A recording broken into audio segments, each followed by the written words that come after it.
Toxic masculinity is a real topic right now, so we thought we'd join the conversation. Hope you come along with us. You don't actually love him. So now you're what we're doing, helicopter parenting. But we could even get more used to carrying the emotional bags. I started down this journey on going from what I like to call healing to wholeness. But we're not created as beings to be alone.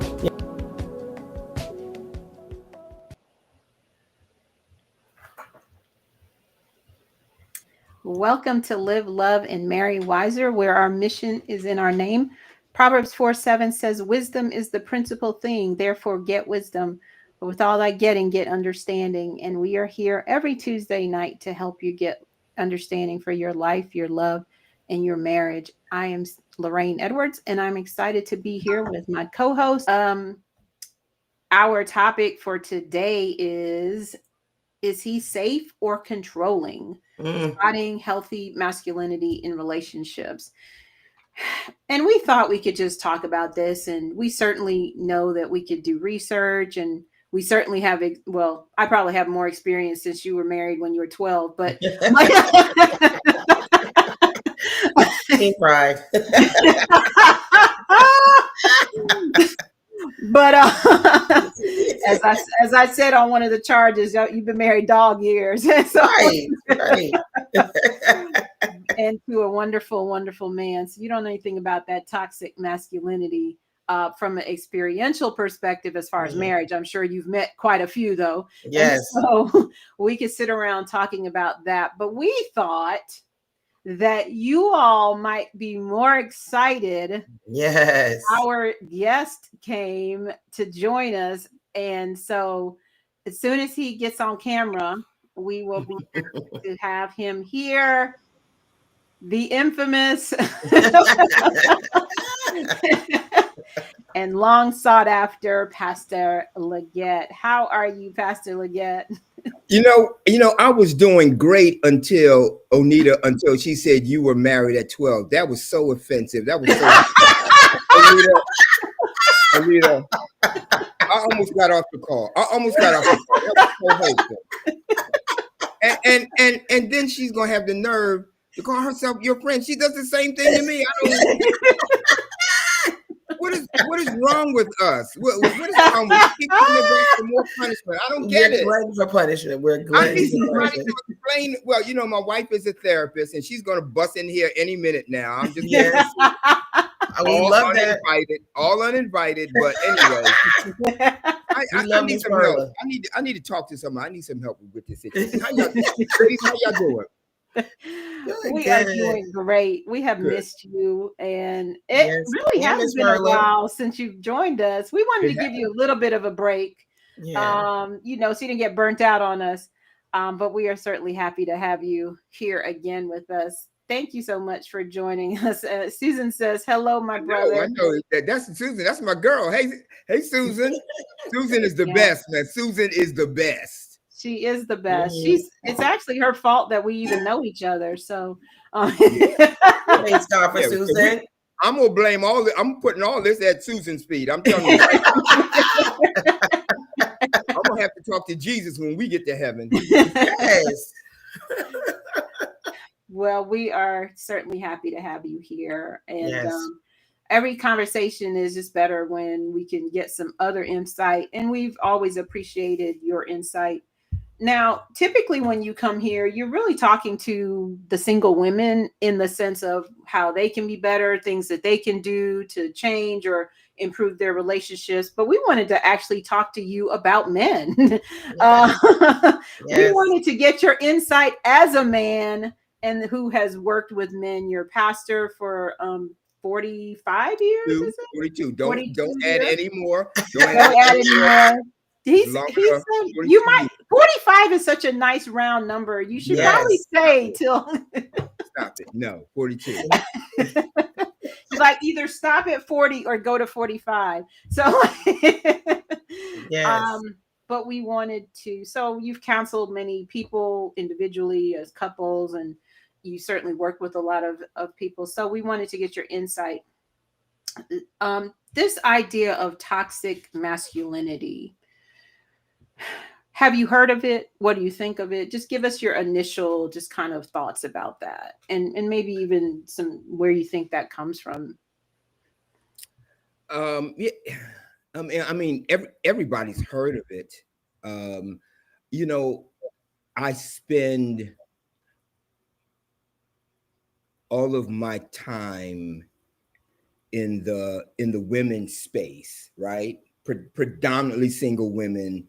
Also deal with some married women, married couples, etc. So I haven't given it any kind of extensive research or anything. So, but of course, you know, you hear it and it's bandied about. So it's definitely a subject worth discussing and putting on the table. Thank you. So, Onita, I'm going to ask you the same question. Any thoughts about toxic masculinity? What does that bring to mind for you, and just give some insights? It's funny because, of course, I feel like the word toxic in general, the past couple of years had just been a different meaning. I mean, growing up, I just thought of toxic as like toxic waste. That's what it was. You know, you had that circle with the X over it, or that skeleton with the X. That was the toxic thing. And so, as it's evolved into understanding the poison or the dysfunction that toxicity brings, and recognizing it and deeming it such, um, it's it's become a thing where I realize sometimes people throw the word around, and not, you know, one, often I hear it, sometimes it's thrown around too much, but two, this whole thing with toxic masculinity, I never heard it coined that before, and recognizing that some of the traits that I saw in men growing up in my family, in my community, but even in my church, was considered to be toxic. And it's scary because, you know, the Bible tells us they should know we are Christians by our love. And so if I'm in a church and I'm in relationships, or I'm around people that should love me, but they have this toxic masculinity, then it makes sense why a lot of women, we end up choosing the wrong spouses or mates, or fall prey to some of these same type of habits because they saw it all the time growing up and not knowing it was a problem. And so I'm glad that we're talking about it, and I'm so glad that we have a man here, the man, to talk about it. I just, Rain, if I might, please excuse me. But if I might, if you just think of the word toxic, if we just start with that word all by itself, Yeah. we just made a left turn, Right? we did. On the word itself, toxic. Yeah. You know, no matter what toxic, the word toxic is affixed to. Yes. It can't be good. It can't be good. Can't be. In any form, if men are repressing their thoughts and their feelings, and their emotions, and they're not expressing them, none of that is positive in a relationship for him or for her. So that's the road we're about to go down. That is the road. So let me just give a definition for those who may have heard it, but maybe don't understand fully what it means. Toxic, and I'm getting this from, you know, the Google Bible. Toxic masculinity refers to a narrow, restrictive, and often harmful set of societal expectations about how men should behave. And I want us to hold on to that too, because I think it also kind of helps us to see it from a different lens. It emphasizes traits like aggression, dominance, emotional suppression, and sexual conquest as the core of what it means to be a man, often to the detriment of both men and those around them, which would be women. You know, one thing you already mentioned, Pastor Leggett, that we're going to go deeper in: emotional suppression, some of the key aspects, aggression and violence, hyper competitiveness, sexual entitlement. We have a lot of sexual assaults and rapes and harassment because of that entitlement. And I'll tell you a story about that shortly. Rejection of femininity. So anything that is considered feminine. They're just like, oh, I'm not like that, which like sharing or expressing emotions or whatever. And so that's the general idea of what we're talking about here. And I think that I want to jump off with that. Any of that, just, I mean, I'm still going to give you just based on what I said, anything jump out for you, Pastor Leggett? Yeah. You said rejection of femininity. So the description says toxic masculinity often involves a disdain for anything considered feminine. And there was one person that just jumped in my mind. This is one person. He bleaches his hair. He refuses to accept how old he is. He's walking around like he's naturally blonde, and he's not. And he hates women. He can't stand. He doesn't need. I think the only woman that he ever cared about is one daughter. He's got one daughter, and that's his oldest daughter. He don't even like his wife. Right? That's toxic femininity. If you listen to when what did I say? Femininity. Toxic masculinity. When you listen, if any woman asks him a question that he does not like, he will become verbally abusive to that woman because he does not respect women. Yep. That's the epitome. That's the epitome of toxic masculinity. Wow. No, that's a good example. Yes, it is. We all know you're talking about. I didn't know, but I'm safe. I did not mention you. I don't know who I'm talking no idea who you're talking about. My spirit is discerning him which thou speaks of. So one thing that is said, and that I also, we don't need to talk about this right now, I want us to come back around to this, is that it's a detriment to both men and the people around them, which I'm not sure why I just didn't say women, because there's really not that many other options, but I'm assuming that it means like there are more children, workers, and all children. That. If of course. If a father has toxic masculinity, we get our pictures of how we are going to function when we're adults and when we're in our own relationships. We get that picture from our parents. It's our very first picture. And so if that's what we are demonstrating and living before them, that's what they're going to pick up. Right. So let's start with the first part of that definition, and then we'll just have a conversation as normal. A narrow, restrictive, and often harmful set of societal expectations about how men should behave. Talk to me about your thoughts just about that. What has been your experience? Where does that come from? Why do you think that is? Just talk. Both, either one of you, Onita or Pastor Leggett. Pastor Leggett, you can start, and then Onita follow. Well, first of all, for the guys like myself who came up in the streets, right?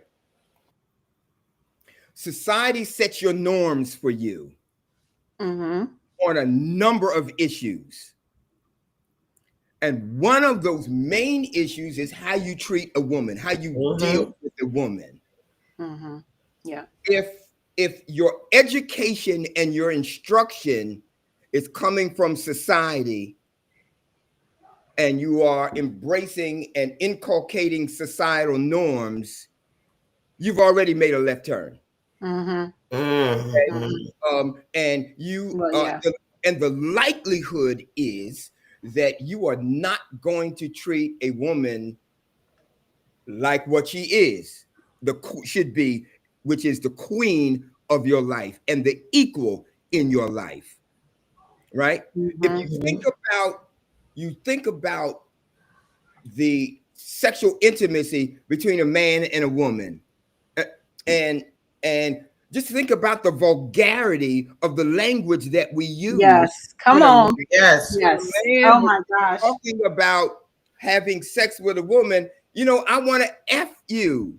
Mhm. That's toxic. Mhm. Absolutely. All the words are toxic. All the words. Even Christian men who are good men still use some of those, like smash. I tell you, I cannot stand that word. Oh yeah. I'm just like, who that's talks toxic. about their wife like that? Yeah, or the one Taylor and I was talking about this yesterday.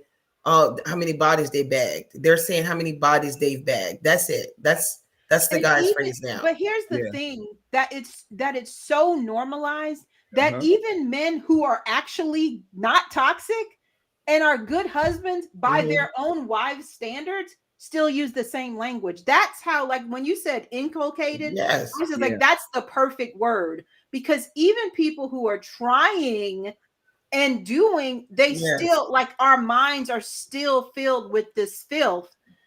And I'm just like, wow, that's crazy. Okay, so let me ask you a question, Pastor Leggett. I'm gonna get to you, Onita, but let me I'm ask gonna say, you. my memory, but it's gonna be a different question because I'm gonna forget. I know. Okay, I'll let you go, and then I'll come back to Pastor Leggett. Well, what I was gonna say, even when he was talking, like you said, the societal norms, just even hearing people say, when I was growing up, they don't say it now, but that broad over there, that woman, nice lady, that broad over there, just different phrases. I remember just matter of fact, a few years ago, Kirk Franklin was on a panel, and he was just talking about just the way men were even taught. Like, we know in church we were purity culture, more so girls skirts past your knees, don't do this, don't do that, don't do this, don't do that, and boys were kind of like, go be a boy. But I remember him talking about this, and his uncle saying, just giving him a like Playboy magazine or something, gave it to him and said, here, go learn how to be a man. And I remember that in my community, I remember my couple of my cousins hiding out in their closet, and mom catching them. The dad laughed about it, but mom catching them because they had it in their closets. But even just as a culture, I remember even movies that were considered PG or PG-13 back in the day, where boys would have pinup covers in their room, and it was pushed out like this is normalized, that the way you become a man is by looking at naked women in magazines. And girls, you keep your legs closed, but boys, this is what you do. And so it was just pushed out there, and we wonder why people end up the way they are in life. And let me just speak to that. I think that's so great. But the thing that is so utterly demonic about that is that, who do you think the boys are becoming men with? If you hating on the women who are not pure, you're telling them to be pure, but you're telling the men to sow their wild seeds. Who do you think they're sowing with? Right. So it's like, it's so demonic, because the enemy will have that, and that causes so much confusion too, and toxicity and we're talking within the context of the church, but it's in the world too. Yeah. The church impacts the world far less now than it did when we were growing up, because even when people weren't in the church themselves, there was still a purity culture. There was still the Christian values. Now that's just kind of out the door, especially considering the bleach man. But so like just adding to it. But I just think that's just, we have to start really looking at our society from the lens of the great controversy. Yeah. It's not just people think differently or whatever. It is demonic to abuse and criticize women who are not pure in your sight, but then support and applaud men who are out there smashing and banging and whatever, all the stuff that they're saying. And so you've created the gender war, you've created this division, you've created all the drama, but you still aren't actually teaching biblical values. So, Pastor Leggett, you said you were raised in the streets. You are still a Christian, but you have come on here before and shared about your first marriage, and just I'm using your words now, I'm not making up any. What an idiot you were. And so even as a Christian, you were influenced by some of those those traits. Do you think that's a fair statement? Oh, without a doubt, if you're in the streets, you will learn the laws of the jungle. There's Yeah. no ifs, ands, or buts. You will learn your values and how you treat a woman and how you talk to a woman. If you're in the street, all of that gets influenced by your boys, by who you're talking to, who you're hanging out with, what you're hearing, what you're watching on TV. All of that is influential, and it's helping to form your ideas and your opinions about how you interact and treat a woman. And it's never equal. Mm-hmm. It is never equal. Yep. Right? You are not our equals. And so and that is never more obvious than when you listen to guys talk about, you know, the sexual sexual intimacy. It is never something for two people to be enjoyed together. It's always something that I'm going to do to her. Right? Yes. That comes from the jungle. That comes from the street. And so if your society, if the norms that you are manifesting and living come from the street, you're already off to the left. And you need to unlearn that stuff. Yes. So that you can learn anew. And so, for example, when Moses left Egypt, right, trained to be the next Pharaoh in Egypt, and he bumped into the Lord on the mountain, saw the burning bush, and the Lord called him in a ministry. My favorite author, Patriarchs and Prophets, says it took 40 years for Moses to unlearn what he learned so that he could then become the leader that God had called him to be. He was raised in Egypt and learned all of the heathen philosophies, whole 9 yards. It took 40 years for him to unlearn all that stuff and become the selfless leader. She says that God gave him the responsibility of leading sheep, because if he could lead sheep, he could lead humans. He had to unlearn what he had learned so he could become the man that God had called him to be. Wow. And what's so powerful about that is that he knew the calling and he wanted to do right. He wasn't even like trying to do wrong, but it was just so embedded in him. Yeah. That, man. So, okay. So let me ask this question. We, Onita and I saw this Instagram post. It was kind of talking about this topic on some level. And so that's why we wanted to bring it here. And one of the things that I'm sure all of us have seen in our lives is the guy and the girl, they get together, they go out on a date or whatever, and you know, they like each other. And he says to her, I don't want anything serious. I just want, you know, I'm not trying to get married. I'm not interested in that and whatever. And she interprets that to mean something different. Yeah. He just don't mean that right now. Just today he don't want none. Because part of what today is understanding the opposite, the healthy masculinity and what that looks like. So we've talked a lot, you know, we've talked about the toxic, and we don't want to land on the toxic. We want to actually talk about the healthy, but we have to kind of dig through some of these things. How can a woman balance or understand the difference between discernment, like maybe he's afraid, maybe he has some concerns, maybe he has legitimate, like maybe I don't have the financial resources, or he just playing her, he just wants to, you know, get what he wants. And like he's honestly saying, no, I don't want no relationship.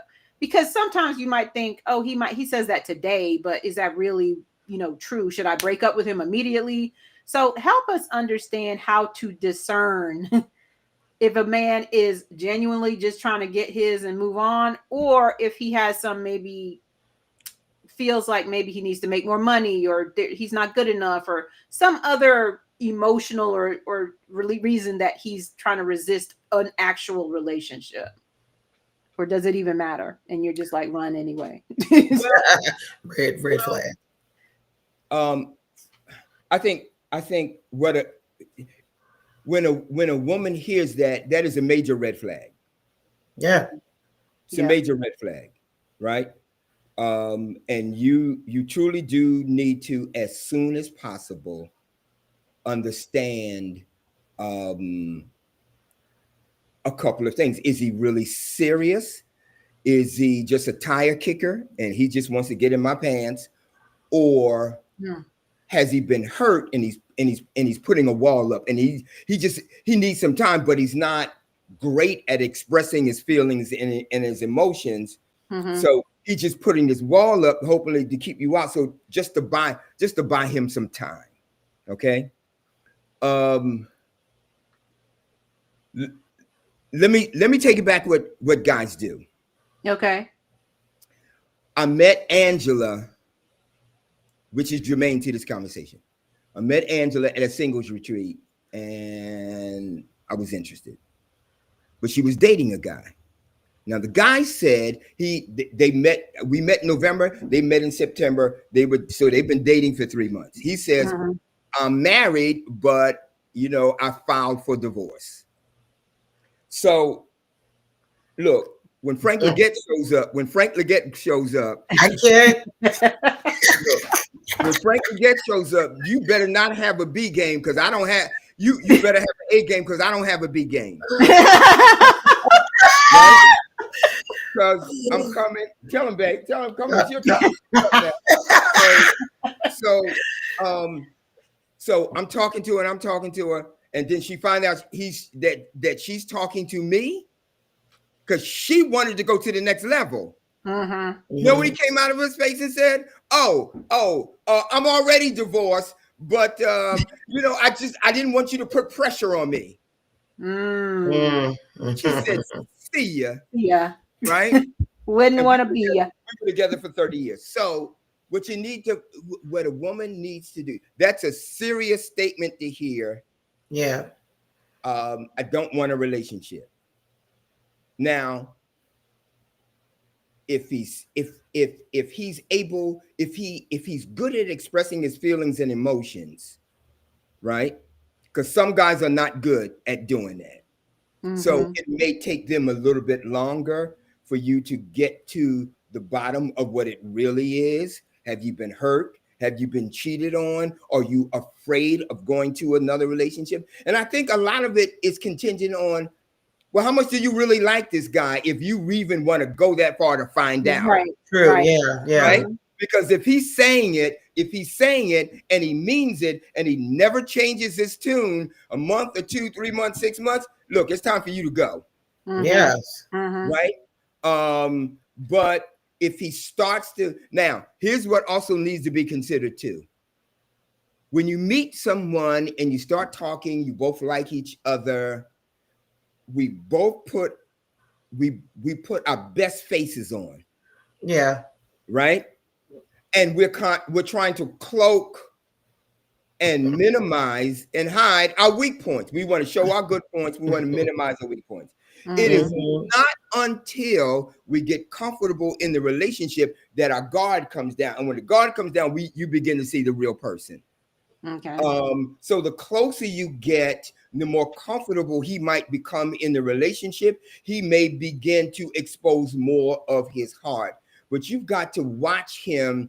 You've got to watch his actions and his behaviors. Yes. How consistent he is. You know, if that message is the same and it's not changing, girlfriend, you got a decision to make. If he Yes. starts to soften, if he starts to express his feelings and opinions, he really likes you, this, that, the other, and then he begins to share some of his past, and you begin to hear, all right, his last girlfriend, they were at the altar and she didn't show up because she ran off with his best man. I mean, that kind of stuff is devastating. Anybody's gonna get hurt behind that kind of stuff, Yeah, right? for Yeah. sure. It Yeah. makes sense that a person going forward might have some questions, Right. Mhm. and Many. maybe skittish about going forward. So there's some things that you might have to take into consideration, but you can't stay there forever trying to figure that out either. Right. No, that's right. Because life goes on. Mhm. Life does That's go just on. one person. And there's more great guys out here other than that one individual. Amen. And Don't you got to need guard to your be heart. I'm saying you got to guard your heart. I mean, my daughter right now has a friend that she's been trying to tell, well, one, Taylor and Amaris, their block game, Amaris is Ebony's daughter, their block game is on 1,000 because you about red flags. Sometimes the person they can't even call them a second time, text them, they're blocking them on social media. And I'm happy for being that she's going to her 3rd year of college. I'm happy that her block game is that on fire. But she has a friend who's an older upperclassman who dating a guy, and the guy, like you said, Pastor Leggett, 3 months in, 6 months in. And so they're dating, but she wants the whole kid and caboodle. And he said repeatedly, he doesn't want to get married. But she's staying there. But but she's also now caring for him and doing all the wife duties. And this man he said he don't want to be married. He don't need to be married. And he don't need to be. He said it. And unfortunately, this is I want to say church girl. Like, she knows better. But she's doing I'm speaking in between the line. She's doing all the wifely stuff. We hear you. Yeah. And it's unfortunate because, I've had friends, I don't think I dated like this, but I've had friends, they on the second date talking about the bridesmaids' dresses because they thinking, oh, he is the one. And it's like, guys, this is still just the candidate. Yeah. You haven't had your first fight. You even disagree. What's his middle name? Right. And so, but it's unfortunate, and going back to that post, some women, Lorraine, on the comments, a lot of women, especially with that first one, when the guy was basically saying, as a man, women take us at face value. When we say ABC, believe us. A lot of women just said, no, most men are lies. They never say what they mean. And I'm like, no, that's not the case. No. Sometimes we reinterpret it. We try to rationalize or we overthink it for them when they really sometimes say, no, I don't want XYZ. And the girl just goes, oh, well, we'll wait. I bet, he never had a girl like me before. And it's like, no, you got to take him with what he says at this point. Had many girls like you before. That's the problem. That's the problem. So I remember in even when I was taking Pastor Leggett's coaching course, and I'm pretty sure he said this. He was just like, if he does say something like that, take him at face value and leave. Yeah. If he's saying it because of fear or some other like hurt or whatever, he's coming to get you. But but if he really meant that, then you are free, and he's free to go find someone else. So it's like, even if you think that he doesn't mean it, you still the ball is in your court to act based on what he said. Because that's your responsibility. That's how you take care of you, by acting on what he said. And then if he's just like, oh, wait a minute, I didn't mean that, let me go get her. Yes. She's different. She's not like the rest. So yes. But here's the problem. Here's the problem. There's so many women out here,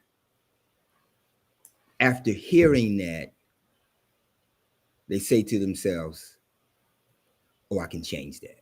Yes, that's it. I can change his mind. Ooh, that's it. She sees him, she locks on, right? The eye candy is so great, she locks on, I'm going to change his mind. Right? And so that's a major problem. Look, when a person tells you who they are and shows you who they are, believe them. Yeah. Unless unless they come back and say, look, I said this over here because I was here at the time because of this experience. I really like you. I just need you to be patient with me and give me some time. I really want to be in this relationship. That's a totally different discussion. A woman can understand that and appreciate that and will work with that.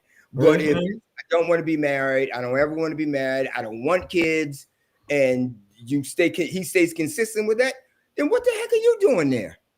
Right. Right. Because you know what you want. And and sometimes you know what you want, but you're not willing to wait for what you want. And so you would take the dregs versus getting the actual, full glass of whatever it is, good stuff, not alcoholic stuff. But I'm like, you just take the dregs, and I think that, that's part of the issue too. Let's talk about unresolved mother issues, Onita. Ooh. Yeah, that's a good one. Because we want to also kind of maybe unpack some of the reasons that men might have these toxic. Yeah. You've been in the streets or whatever, but some people weren't even born in the streets. They didn't grow up in the streets, but their parents or their whatever, what they see, how they experience. But let me say this. Mm-hmm. You don't have to literally be raised in the streets like I was to have society impact your thoughts, your actions, and your behaviors. Yeah. Right. Our children who go to church school, this is just one example. Our children who go to church school never set foot in public school ever a day in their lives. They know all the other stuff that the other kids who've been in public school all their lives know. They know all the songs, they know the rappers, they know this, that, the other, right? It's because you don't live in church. You don't live in church 24 hours a day, 7 days a week. You're not confined to your home. You have friends, you have relatives, you have acquaintances, and there's TV, there's internet. The internet is the street. So much stuff. Social media is the street. Yeah. I mean, you cannot 100% insulate your children from the world. So our children are being impacted like everybody else's kids. Yes. Yeah. So one of the things that post pointed out was just the warning signs of a man who has an unresolved relationship with his mother. And so how should a woman navigate dating somebody who has those unresolved family dynamics? Is that question for me? Yeah. And I guess too, and I guess my other question is, because some people may say, well, what is an unresolved relationship with a man's mother? What are some examples of what that may look like, or what the unresolved issues could have been? Broken relationships, individuals not speaking to each other, having children and the children can't stand him. Children don't want anything to do with him. You need to peep all of that coming into the situation. Right? Yes. You need to see what his relationship was like with his mother. Right? Yeah.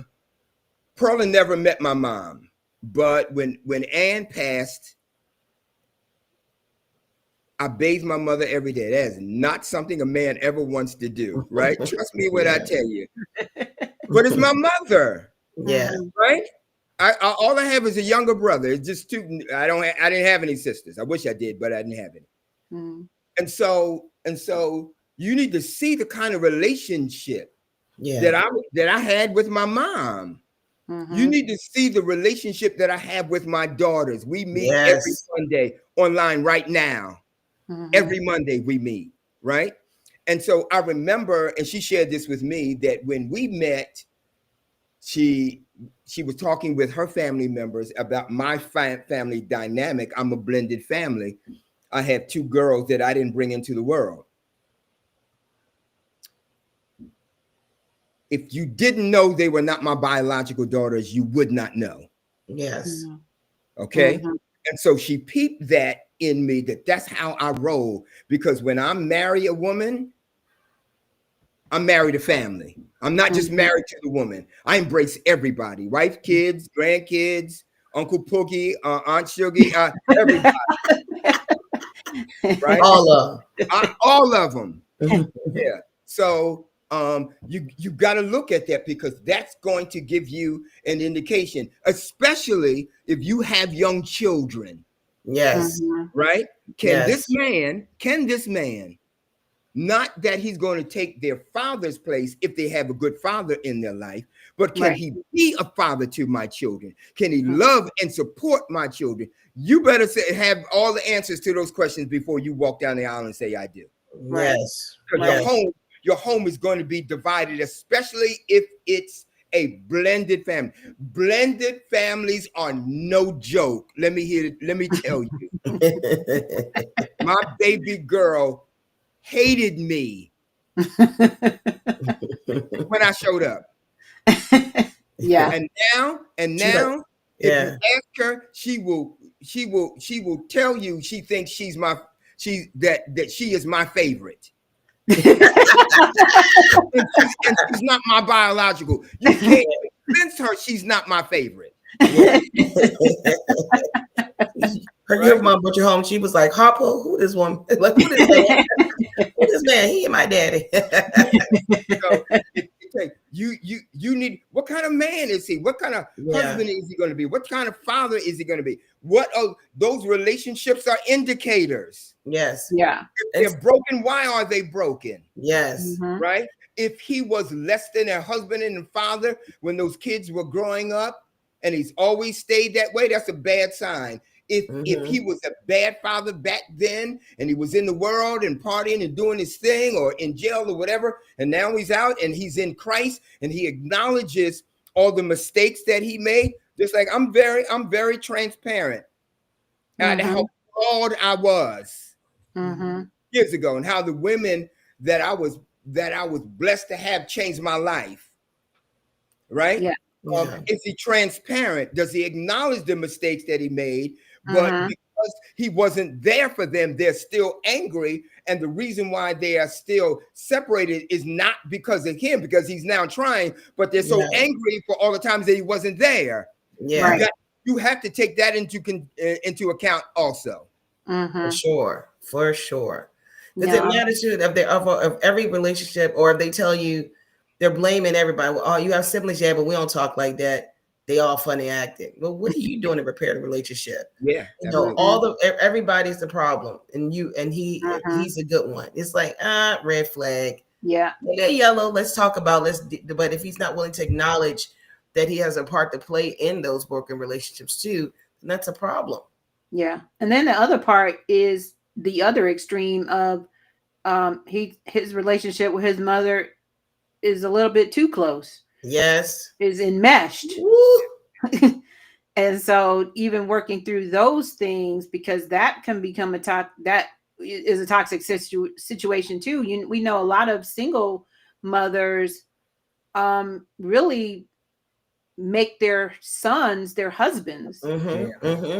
And so now when he's actually ready to become a husband, she's like, oh no, that's like polygamy. Like you already, you know, like, and you're like, nah, that ain't how. So like, even having to navigate that can be. You have to, as a man, you have to navigate that, because some, look, childbirth is a serious thing for a mother, and it is a tie that binds her to her children forever.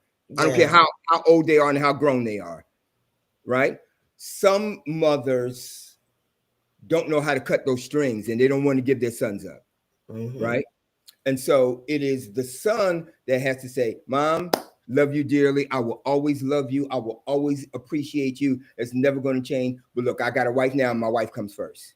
You can't be holding first to your mother over and above your wife. That can't. That's the prescription for disaster. So he's got to put that thing in place. And if he's not willing to say that and do that, you're going to have problems if you go down that road. Yes. Yeah. That's why they say cleave and leave. They got to cleave and leave. That's biblical. That's biblical. You can't argue. You can't gainsay that. So another thing that this post, and I think I started to talk about the post, but I didn't. So Onita sent me a post talking about some of these. Did I say this? Talking about some of these issues, and so we wanted to reference them. Yeah. Okay, so now we're going to talk about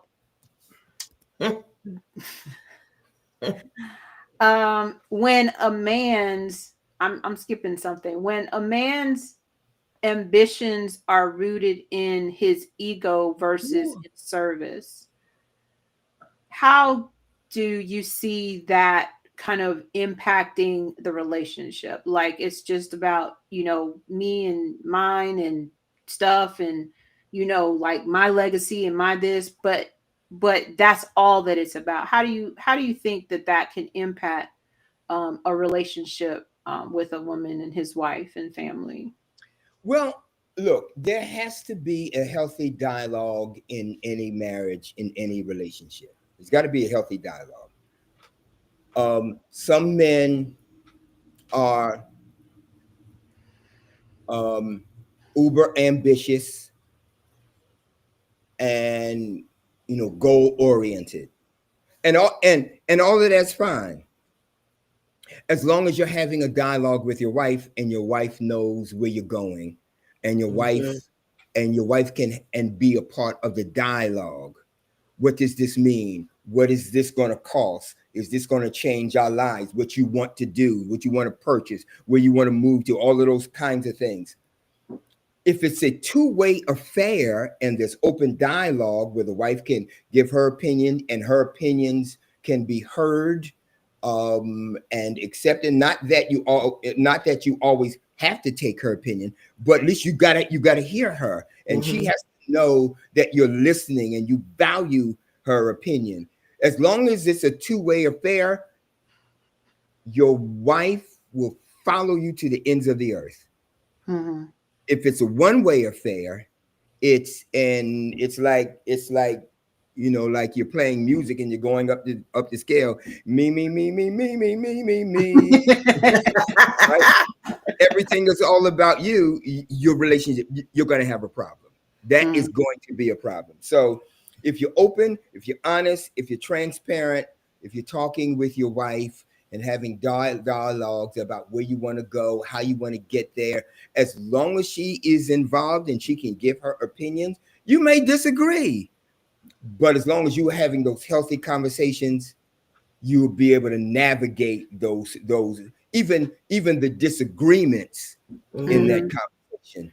But if she's never allowed to come in, she can't voice her opinion, even though the stuff that you're doing is going to affect her life. Yeah. Yes. Right? Toxic. You want to move to the West Coast, and she's been on her job for umpteen years, possibly about to get a raise, make more money, and you just want to go, and we're not going to have a conversation. Right. Girlfriend may say, okay, call me when you get there.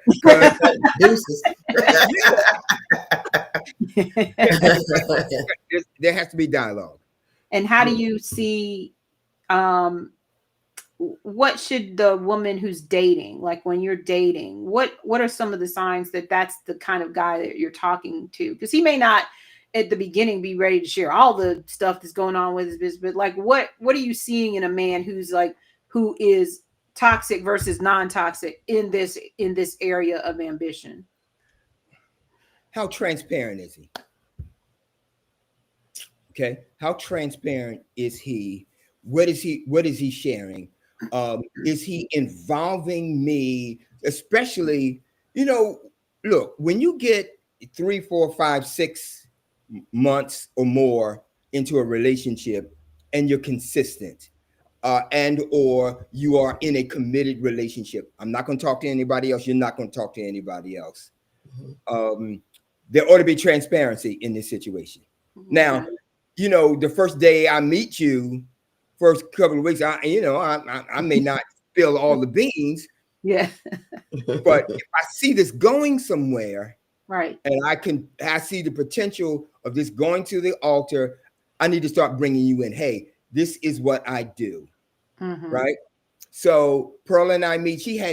When we met, she had no clue that I do what I do with women. She had no clue. Right? And so I just had to, say, hey, look, this is what I do every Sunday morning. I have a course, and I know how to do this, the other. I'm talking to women all the time. I just needed to share and bring her into into my world. Especially what you do. Right. Because that could be that could be problematic for some other women. And I am so glad my wife doesn't have a jealous bone in her body. Mm-hmm. She the bomb. But she know herself. Yes. But I'll put it to you this way. You know, I joke around all the time, right?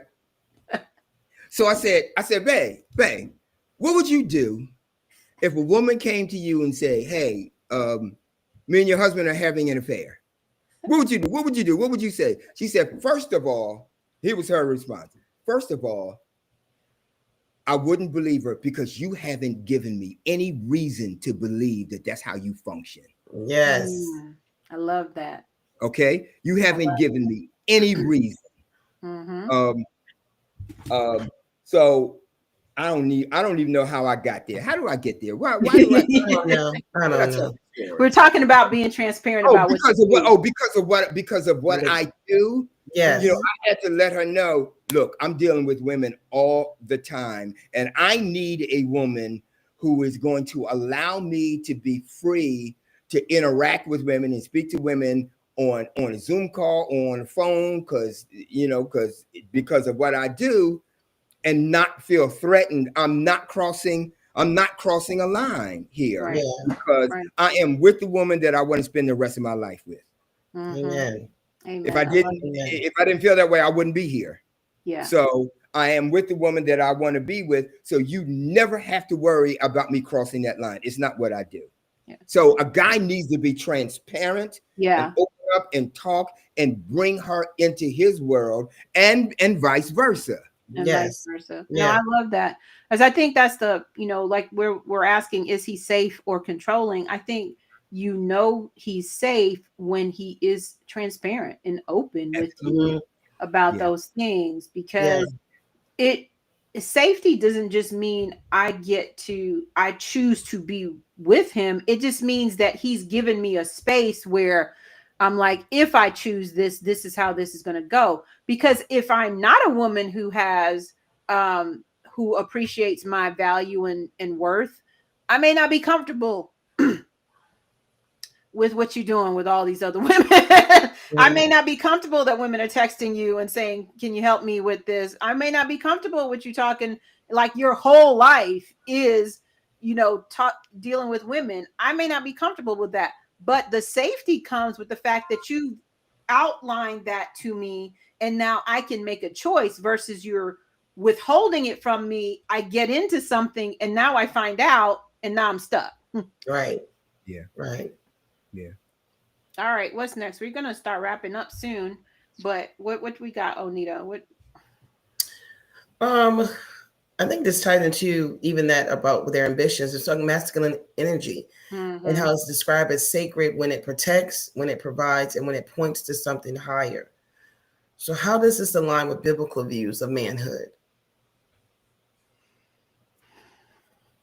Well, look, there are roles, and we've been through this before. There are roles that God requires for a man to fulfill in a relationship, and particularly in a marriage. And so we have been destined by God to be the protectors and the providers. So the husband, the word husband itself is a shortened form of the word house band. It's just been shortened down to husband. We are the house band. We are the glue that keeps the family together. It is far more difficult for Satan to attack a family when there's a godly man and husband in that family. It is far easier, conversely, for Satan to attack the family when a godly man is absent in that family. They're far more vulnerable.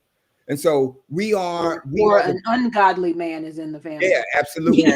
Yes. Even if he's in the home, absolutely. So we've been called to be providers and protectors and lovers, and priests and spiritual leaders. And so when we do all that, that's our biblical responsibility. And it cannot, that cannot be shared with our spouses. Those are our roles. Our spouses have their own roles, right? And When we don't fulfill them, our families suffer. Amen. Our families suffer. So Amen. that's our duties and that's our responsibility. And whatever these roles are, whatever role God gives us to fulfill, it is always to be a blessing to everybody in the family. That's awesome. Ooh, that's good. That's Okay. good. So back to the toxic. So, and you've already started talking about this a little bit last night, but the post suggested that repressed men who seem nice, and if you've ever watched this, we've talked about, we had almost a whole episode talking about nice and those things that seem good, but that are really not, those traits that seem good when you say someone's nice. So the post suggests that repressed men, or they seem nice in order to keep the peace, but they can be dangerous.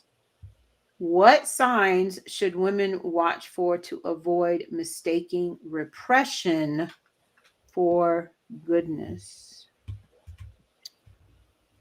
When you say define repression in this context. In this context, I'm going to go back to this. It says that toxic masculinity encourages men to hide or deny their emotions, especially vulnerability, sadness, or fear. And even they might be hiding like depression or anxiety. And so, but because they want to seem nice, they act nice. But then those things, those feelings are really under the surface. So I'm going to respond this way.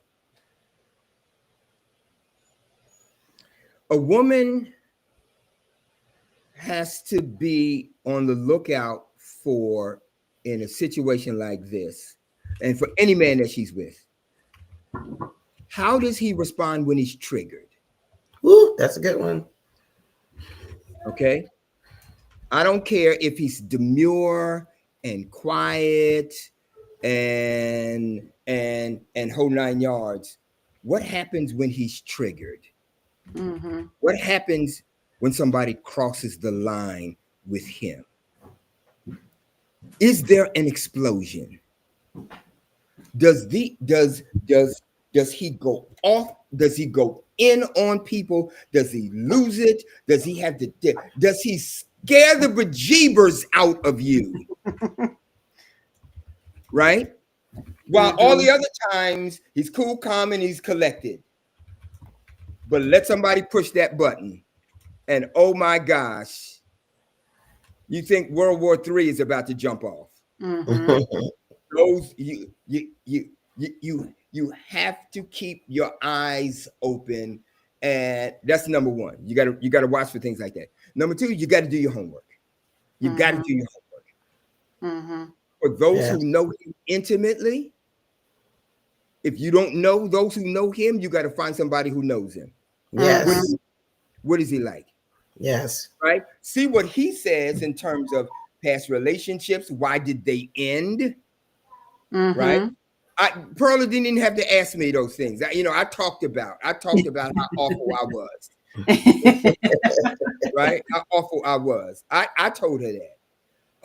But at the same time, I told her how much a blessing that Bev was to me, in spite of the fact that I ruined that relationship. That doesn't justify. I mean, I wasn't the worst human and worst husband on planet Earth. It's just that not by a long shot. Man that God had called me to, and the husband that God had called me to be. I didn't cheat. I didn't put my hands up. I didn't do any of those things. But I was lulled into a sense that, man, she wants to love me like this, wait on me hand and foot. I said, oh my gosh. Oh my gosh, I let her do that. And I let her do that. And she became unhappy with the monster she created. So you got to find out what happened with what happened in those previous relationships that he's been in. See what he says, and then match it with other people around him say. Yeah. All right. And if they match, then good. If they don't match, you got to find out why Why is his story drastically different from their story? Right? Absolutely. Yeah, and then never, and this is what I tell the women who come through my program. Don't ever trust your judgment alone. Yes. When it comes to Yes. potentially making a man your partner for life. Don't trust your judgment alone. Number one, you got to get a counselor, right? Mhm. Just like we did. Number two, you gotta bring him around your family and friends, people who Yes. love you, Yes. and say, what do you think? And then shut up and listen. That's Yeah. it. That's the it. most important part. Shut up and listen. Shut up and listen. Because they're not gonna lie to you in terms of what they think. Mhm. Now you gotta judge where they're coming from. Some people don't want, they think, some families, they think, well, if we bring this guy in, I'm gonna lose my wife. I'm gonna lose my sister.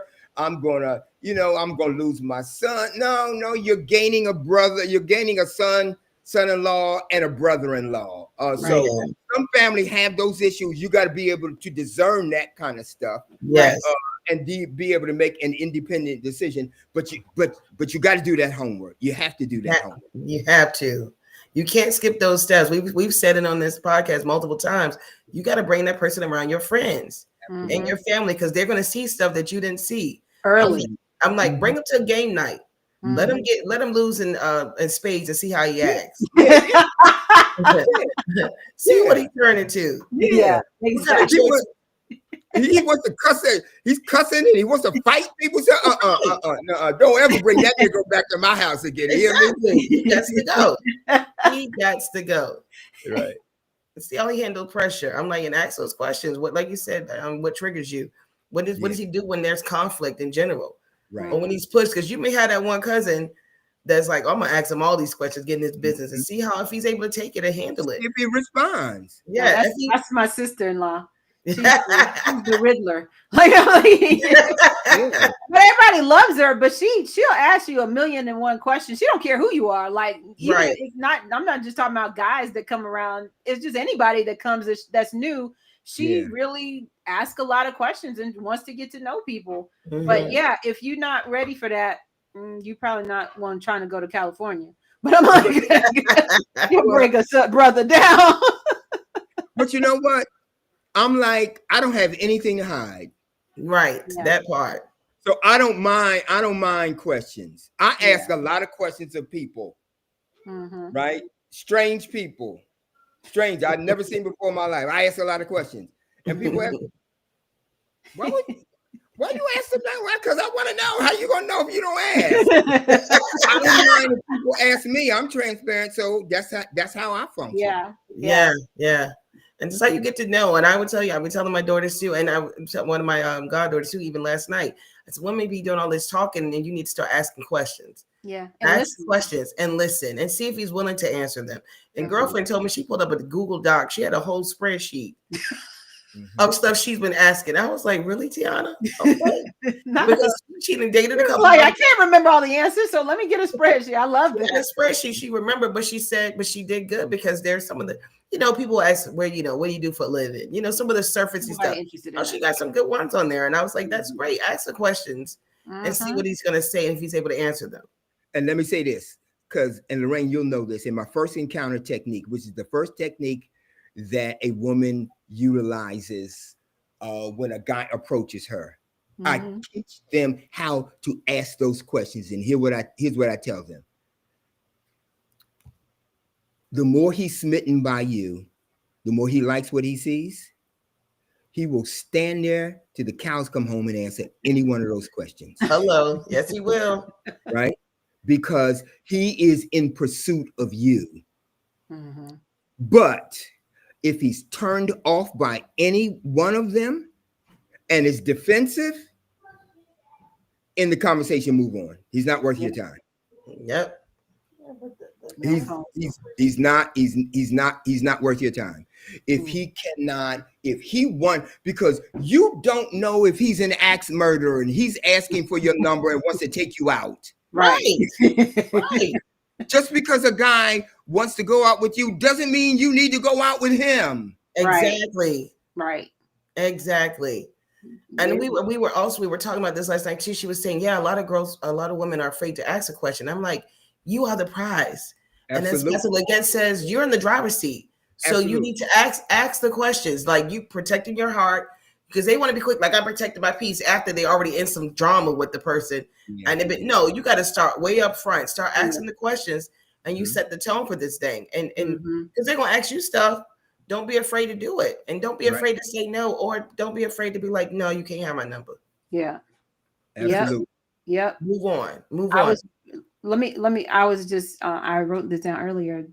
I was watching this Instagram reel, it was a thread, and this woman was sharing that she was at the gas station and this guy had come up to her to ask her, for her number or whatever, and never saw this person before. Okay, he just walked up to her.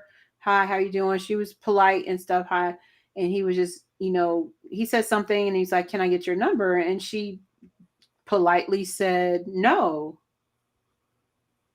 Dude went slam off on her. I think he threw some, he had something in his cup or what. He threw like some liquid drink or something on her. And I was like, let me go to the comments because I need to see what the response. And most of the women were like, like we walk in fear all the time. Yeah. All the time. I can't just put gas in my car and say no to some dude I've never met before. Right. Before I get attacked. And then there was a guy who was saying, this is why men have attitudes, because we just trying to get your number, and you say, but you don't have a right to my number. Right. That's one of the things that the description of toxic masculinity, it was just like sexual entitlement. You are not entitled to me. Right. But so many men think they are. And even to say you can't have my number, because Pastor Leggett's like, even if you like him, don't give him your number. He's like, you give him an email address. If he really wants you, he's going to reach out. And I was like, oh, I love Pastor Leggett. But it's like men actually think that they have a right to your number or you told. And so it was going crazy in the chat about that. But I'm just like, that's such a important thing, because safety is a real issue. Yes. Like physical safety is a real issue in these situations where we're talking about, is he safe or controlling? We're not just talking about emotional safety. We're just talking about all around safety. Yes. If he can respond that way, he's going to beat the life. That's violence. Yes. Right? Yes. He throws a drink in your face. You are a total stranger. Right. And what these are one of those comments I had to comment on. Yeah. What would he do if he saw you talking to a guy? It was very innocent, but he thought something else was going on. Right. You could get a beat down from this dude and have your life put in jeopardy. All because you did not initially vet him to determine whether he is the man that needs to occupy that space. That space, your space is important, and not everybody is worthy to be in it. Yeah. That's right. Absolutely. He needs to be vetted. Yep. Absolutely. I love it. I love it. That's right. Speaking of vetting, just about trustworthy men. So trustworthy men, it said in the post that trustworthy men have faced their own darkness. So how can a woman discern whether a man has genuinely done this inner work? He's done this healing work. Well, again, for me, the first and foremost, the word that's going to come out is transparency. How transparent are you about what you've been through? Your hurt, your pain, your healing, your grief, all of that. How transparent are you? Are you open and honest about those pains, right? And because if you've lost somebody like I have, that's a gaping wound in your heart. Yeah. And the best thing I could have ever done was gone and get counseling, right? Yes. But yes. you know, Perla comes along. I had to talk about that pain, you know, and let her know that yes, I went through my grieving process, but I feel like I'm at a point now where I've accepted this loss. I moved on. I want a significant other in my life, and I am emotionally healed enough to enter into a brand new relationship. You got to have those conversations. You got to put it on the Yeah. table. And if Yeah. he's not willing to do that, you're walking into a danger zone. Yeah. If he has, especially if you know he's got hurts and pains, relationships that didn't go well, ended, hold on, you know a little bit about him, especially if you do. But even if you know nothing about him, he's not sharing anything about his past, that's a red flag. Mm-hmm. Yeah. Yeah, because we all have wounds. We've all had hurts. And so somebody be like, I'm good. I just, or they're suppressing it, or I just, I just get over that. Yeah. No, you didn't. No, you didn't. No, I love the part about the transparency. And I think that it probably can be the starting point of all the answers that you gave. But so as we close out here, I want to ask you, we're going to go to the healthy part. We've kind of gone back and forth. And so I think that's good, but we want to end on the good stuff. So that the post, it closes with the idea of understanding how mature masculine men think, love, and commit. And for the record, we love masculine men. We love that. We don't want feminine men. We want men who tap into their femininity. We don't want feminine men. So can you, from your perspective, define what you think true maturity in a man of God is? Like, what does a true, healthy, masculine man look like? That is a man who puts, this is the ultimate for me, Mm-hmm. a man who puts his wife's needs before his own. Mm. Mm. That's the ultimate man for me. Boom. I love it. Okay. Who puts his wife's needs before his own, who consistently asks the question, are you happy? And if not, why not? What can I do to make you happy? What can I do to improve this relationship? Mm-hmm. Yes. The man who, and the relationship is not all about him, because I've been there before. That doesn't work. Right. Somebody's going to be unhappy. Somebody's going to be unhappy. And most likely it's y'all. It's us. Yeah. Yeah. But the godly man, the man that's spiritually mature and truly understands how God has called us to function in a relationship. Ephesians 5 is the blueprint. Husbands, love your wives as Christ loved the church and gave himself for it. So Christ was both the lover and the giver. Mm-hmm. Everything that Christ did was for the wife, right? Was for his wife, the church. The church didn't love him and didn't sacrifice for him. That's backwards. And that's what many of you all are. You're doing the loving and the giving, and that's backwards. That's why so much unhappiness. God has called us to be the lovers, the givers, the sacrificers in the relationship, because that's exactly what Christ did. So if we just emulate him, we'll be good. Amen. Amen. Amen. I love that so much. Thank you so much. Is he safe or controlling? I think we've given you both sides of this issue. I mean, there's a ton more stuff we could talk about, but I think this is good where we land right here. Spotting healthy masculinity in relationships. We want that, but we want masculinity. We want it to be healthy, not toxic. And I think that we do ourselves a disservice as women when we ignore the counsel that's all over the place. It's not, we love, we love for you to be here. We want you to watch and share and all of those things.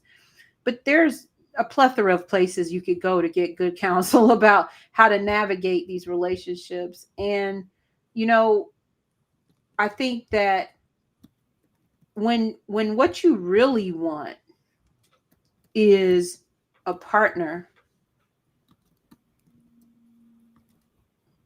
that's walking in the same direction with you, that you contribute to their joy and they contribute to your joy, where life is actually better and not worse because of the relationship, then you really have to do the work at the front end, because trying to fix it on the back end really is not that successful for many people. I know Pastor Leggett has a victory story,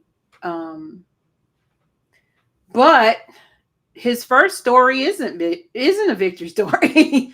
It's victorious in that he changed, but he lost his wife, and so there was a shift, but there's a lot of hurt that comes with that. Versus when you start on the front end, because if she had started on the front end, he would have changed then versus later. Absolutely. You know what I'm saying?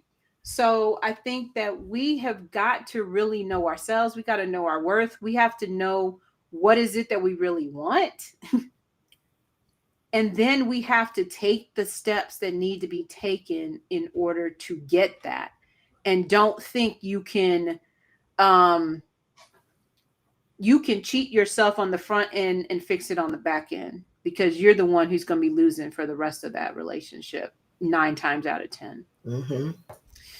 So, Pastor Leggett, we would love for you to share about your book and even your course. The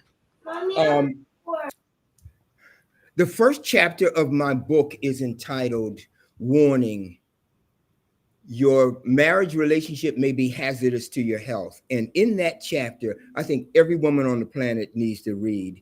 I talk about the nexus and the connection between a woman having a broken heart and life-threatening illness and disease. Because when a woman has a broken heart, it can crack open the door to life-threatening issues like cancer and heart disease. Right? 50% of women die of heart disease. That's a catastrophic number. Yes.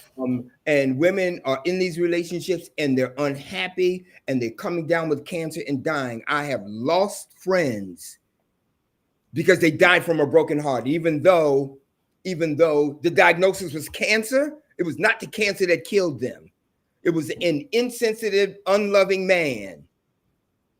And she couldn't get past the fact that he didn't love her the way she wanted to be loved, or he had an affair and he cheated on her. And women wallow in that pain and it cracks open the door. So I'd like to offer this book, the first chapter, to any woman. And all you have to do is send me that request for that first chapter. I'll be more than happy to send it to the Women's Empowerment HQ at gmail.com. It is on the screen. You see it. Just send it to me there. And then I have but let me say this. Every Thursday at 6:00, and I'm starting a brand new month this Thursday because it's the first Thursday, I teach the real man technique. And the significance of this technique is this.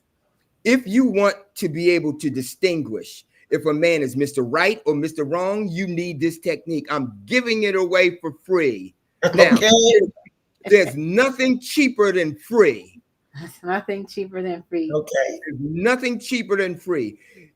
And you are able to distinguish within the first 30 days of meeting a guy if he's Mr. Right or Mr. Wrong. It is worth its weight in gold. I'm teaching it for free. And oh man, Lorraine, I got to get you that I got to get you that site. Hold on for a second. Sure. Yes. There's nothing cheaper than free, but there's nothing more expensive than ignorance. So come on. Please, free. Like, come on. We're going to get the link in the chat for you shortly. But send an email to get this the first chapter, and then get on this webinar Thursday night. Yes. We'll get that And to you shortly. And I we'll also am, put it in the description if you missed it. so yeah. So here it is. Here it is. The Women's Empowerment HQ is the email address. All right. Yeah. Let's And see. so there's the site, Lorraine. Okay. To register. That's the website. You can go there, you can register. And then I'll know you're coming. And I promise you, it will be a life-changing, life-altering experience in the month of August. And then in September, I have a 12-week course that I teach. I don't teach theory, I teach techniques. And when women roll up their sleeves and they master these techniques,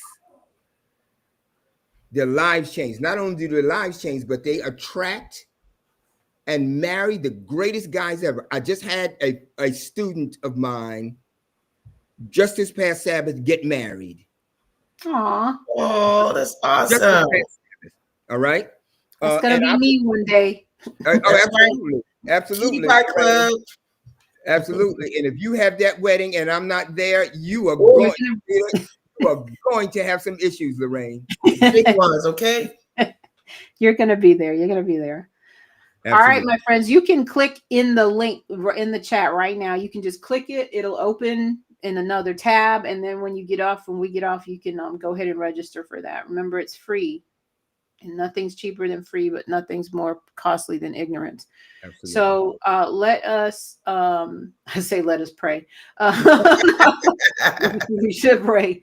Pray that we make just healthier decisions, because there are, something that Pastor Leggett said. He's doing a 90-day challenge. He's posting every day. And one of the first posts, I think the first post he did on the first day was, the truth is that there's a lie that there are no good men out there, but there really are good men out there. But we just need to be good women and be ready to discern between the safe man and the controlling man, the healthy man and the toxic man. Mm-hmm. And then we can create families that are healthy and happy and God-fearing. Thank you, as always, Pastor Leggett, for being here. We really appreciate you. And thank you for Perla being on the side. Prompting him when needed. We appreciate that. She was chomping at the bit. I had to stop her. She wasn't trying to jump in. We love Miss We Perla. love it. We love it. Thank you, Onita, as always. We appreciate you as well. We appreciate all of you who were watching. Please like now. Please hit the thumbs up button now. Share, comment, subscribe, all the things. I'm also doing a 90-day challenge. So day 3 will be up later tonight, but day 1 and 2 are already up. They're short little snippets, less than 7 minutes, some less than that. I'm reading excerpts from my book, which is very close to being published, just to give you a taste, but also a little nugget that you can live by. Yes. So I hope you will check those out and share those as well. And we'll be back tonight with day 3. And so we appreciate you. And until next time, make choices that will help you live, love, and marry wiser. God bless you.